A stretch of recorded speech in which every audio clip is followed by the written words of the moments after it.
te célèbre, je te célèbre, je te célèbre pour la victoire. Il faut célébrer Jésus-Christ de Nazareth. Célèbre Jésus, le Dieu qui ne vacille point, le Dieu qui ne change pas. Quelles que soient les circonstances, Jésus-Christ de Nazareth demeure Dieu. Quel que soit ce qui se passe autour de toi, quel que soit le vent qui souffle, Jésus ne change pas. Célèbre son nom. Célèbre le nom de Jésus-Christ de Nazareth. Amen. Je vous salue dans le nom de Jésus-Christ de Nazareth. Nous allons prier pour la parole.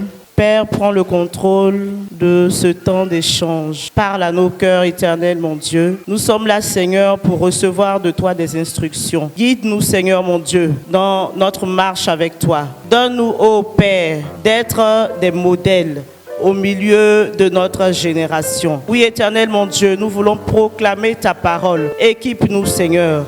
Au nom de Jésus-Christ de Nazareth. Amen. Alléluia. Gloire à Jésus. Amen. Vous pouvez vous asseoir les chantres. Alléluia. Je vous salue dans le nom de Jésus-Christ de Nazareth. Alors aujourd'hui, nous allons reprendre un thème que l'Esprit de Dieu a communiqué à Maman et Maman nous a instruit sur ce thème. Alléluia. Quelle est la racine qui te porte? Dans un premier temps, nous allons nous éclairer, amen, sur ce qu'est la racine. C'est quoi une racine?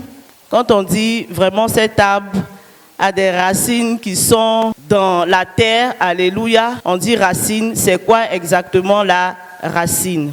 Alors la racine, c'est l'organe souterrain d'une plante. On a la plante, on a le tronc, on a les branches, on a les feuillages et puis on se pose la question de savoir comment est-ce que le tronc tient. Et pour ceux qui ont fait la biologie, on nous instruit, on nous enseigne que ce sont les racines qui sont implantées dans le sol qui permettent à la plante de tenir debout, alléluia, qui permettent à la plante de se développer. Amen. Donc la racine, c'est l'organe souterrain d'une plante qui sert à la fixer au sol. Mais la racine ne sert pas qu'à fixer la plante au sol. Amen. La racine également permet à la plante de recevoir les éléments nutritifs. Les racines permettent également à la plante de recevoir de quoi manger. Alléluia.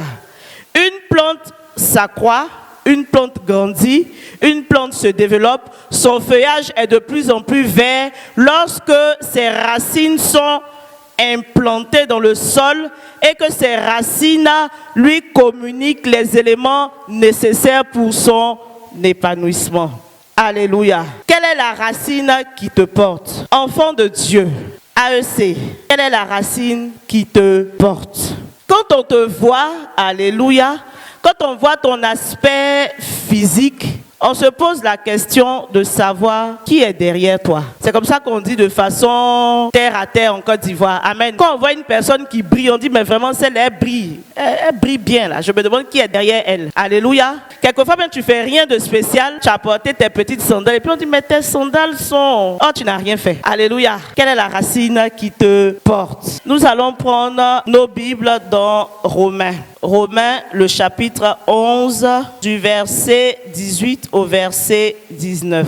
Or, si les prémices sont saintes, la masse l'est aussi. Et si la racine est sainte, les branches le sont aussi. Mais si quelques-unes des branches ont été retranchées, et si toi, qui étais un olivier sauvage, tu as été hanté à leur place et rendu participant de la racine et de la graisse de l'olivier, ne te glorifie pas aux dépens de ses branches. Si tu te glorifies, sache que ce n'est pas toi qui portes la racine, mais que c'est la racine qui te porte. Amen.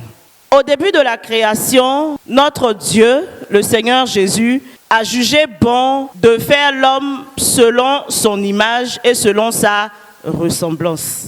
Et donc, Dieu nous a créés. Mais dans la marche avec Dieu, alléluia, l'homme s'est laissé corrompre par le péché, de sorte à ce que ce sur quoi il s'appuyait a été falsifié. L'homme s'est éloigné de Dieu et il a décidé de marcher dans tout ce qui est corruption. Il a décidé de marcher dans tout ce qui n'honore pas la parole de Dieu. Alléluia.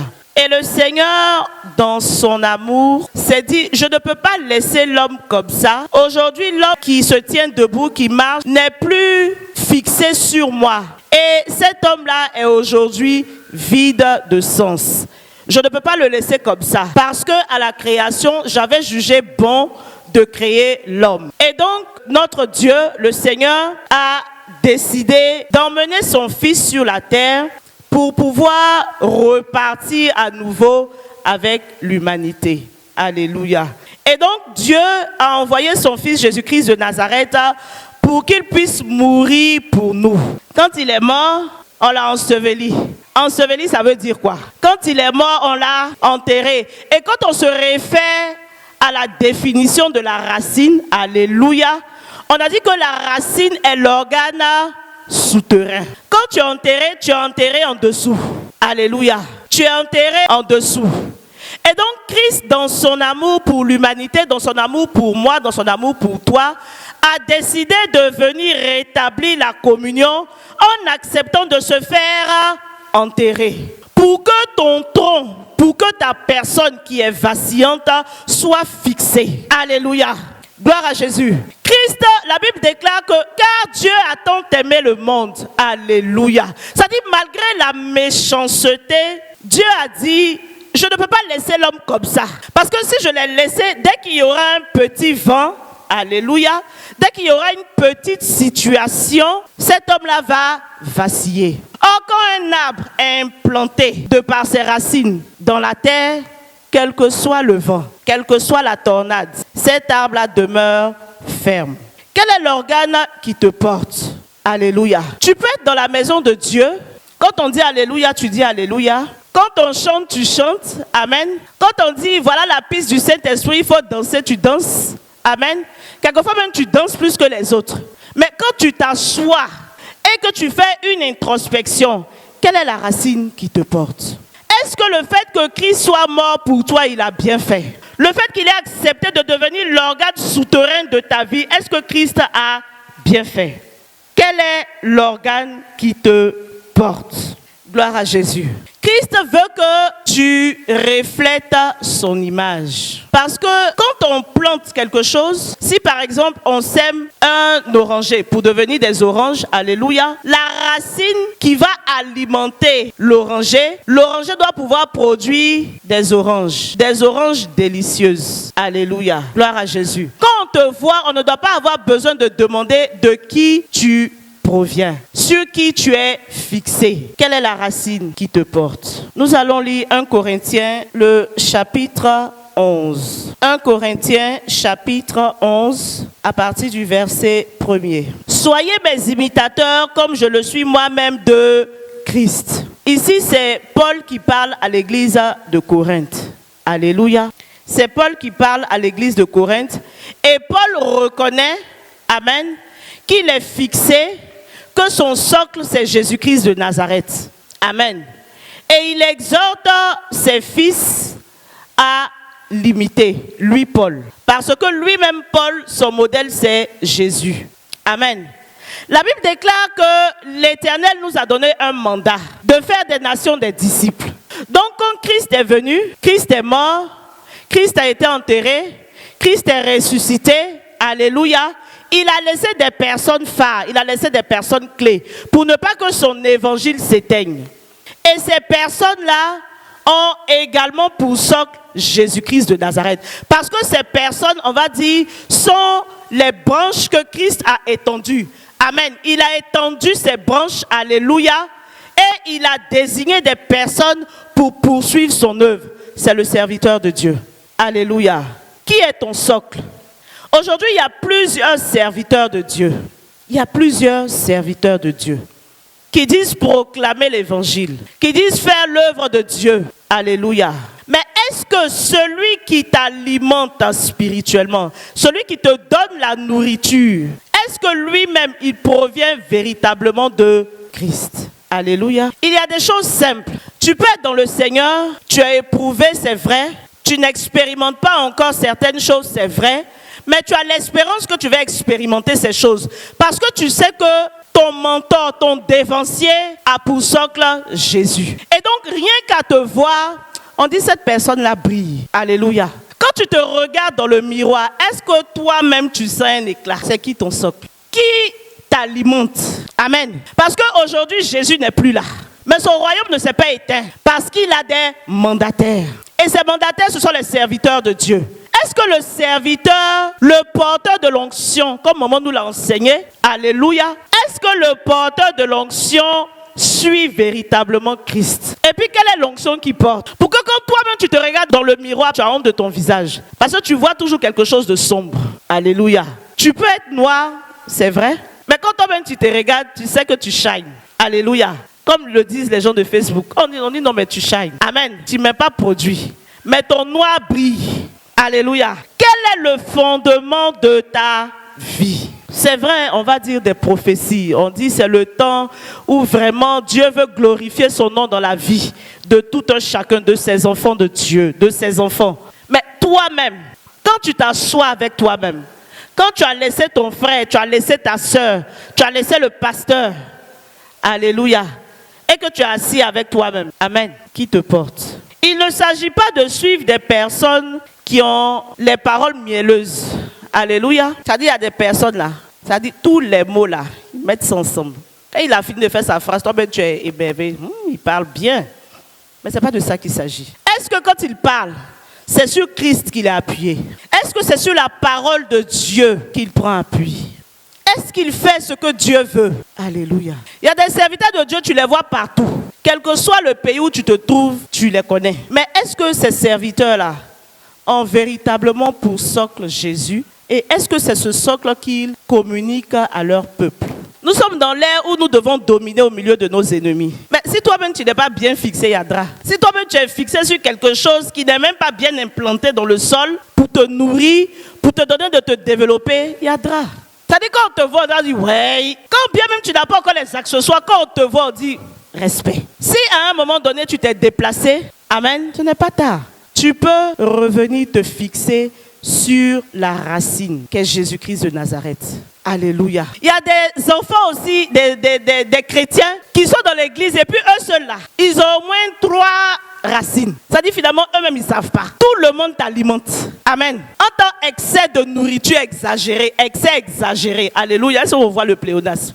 Ça dit tellement tu manges jusqu'à c'est exagéré là. Tu as problème? Alléluia. On dit tu deviens obèse. Ça c'est pas une grosseur chic ça. Tu es obèse et puis le médecin même te dit bon écoute je te mets sous régime parce que vraiment ton poids n'a rien à voir avec ta taille. C'est que tu as un cas d'école.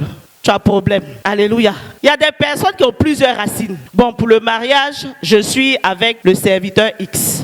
Maintenant, quand mes finances doivent être, je suis avec le serviteur Y. Alléluia. Maintenant, quand je dois aller évangéliser, le serviteur Z, il évangélise beaucoup. Amen. Je suis avec lui. Tu vas voir Berry. Le mandat de Christ, donc qui continue l'œuvre de Dieu, qui continue le royaume de Dieu, a pour socle également Jésus-Christ de Nazareth. Tu produis des fruits impeccables. Il faut dire des fruits impeccables. Alléluia. Des fruits impeccables. Ça dit quand on mange ton fruit, on dit ouais, on a mangé fruit. Tellement ton fruit est sucré, tellement ton fruit est doux. Alléluia. Il y a des personnes, on n'a pas besoin de trop parler avec elles. On veut juste qu'elle soit à côté. Parce qu'on dit que vraiment quand cette personne est à côté, elle a joie au cœur.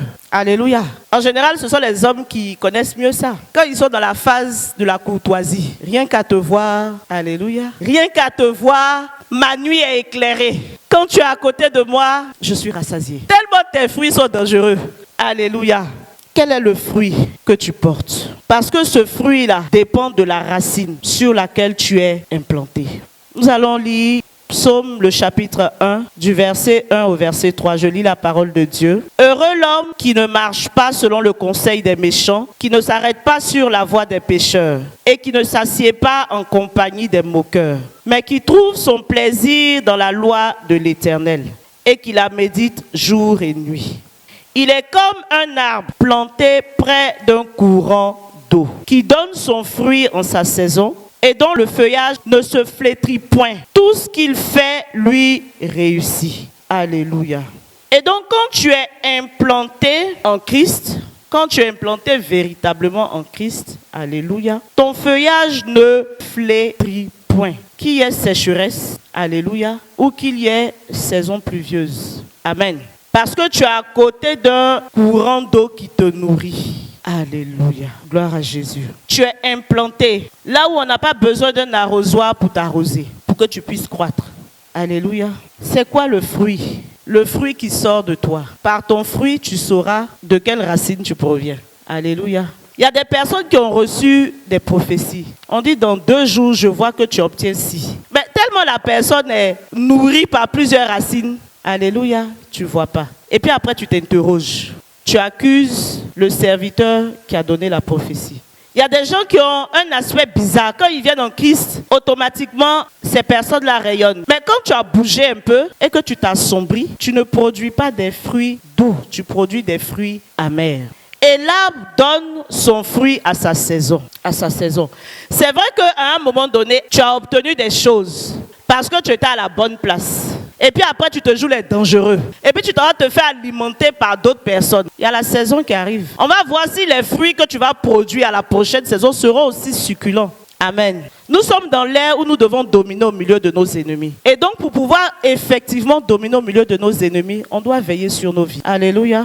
Pour pouvoir expérimenter la gloire de Dieu, tu dois avoir une certaine attitude, une certaine démarche, une certaine loyauté vis-à-vis de Christ, vis-à-vis de sa branche qu'il a laissée sur la terre, c'est-à-dire de son serviteur qui demeure en Christ. Le temps est arrivé où il faut faire les choses avec sérieux. Parce que si tu n'es pas en Christ, ça veut dire que tu es contre Christ. Alléluia. Et si tu es contre Christ, tu sais c'est quoi ta fin. Si tu n'es pas en Christ, tu es antéchrist. Et si tu es antéchrist, c'est que tu es dans le problème. Alléluia. Nous devons faire les choses avec sérieux. Papa avait pour habitude de dire que les AEC, c'est une église d'excellence. Alléluia.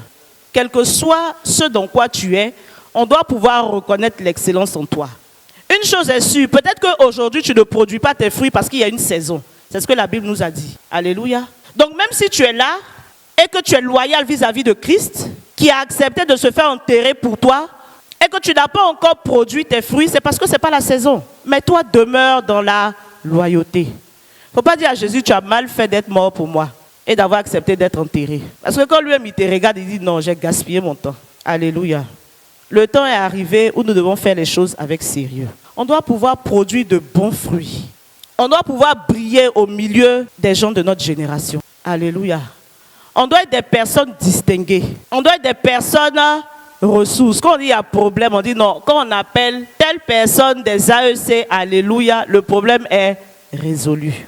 Nous devons être des personnes qui reflètent la gloire de Dieu. Alléluia. Acclame Jésus-Christ de Nazareth.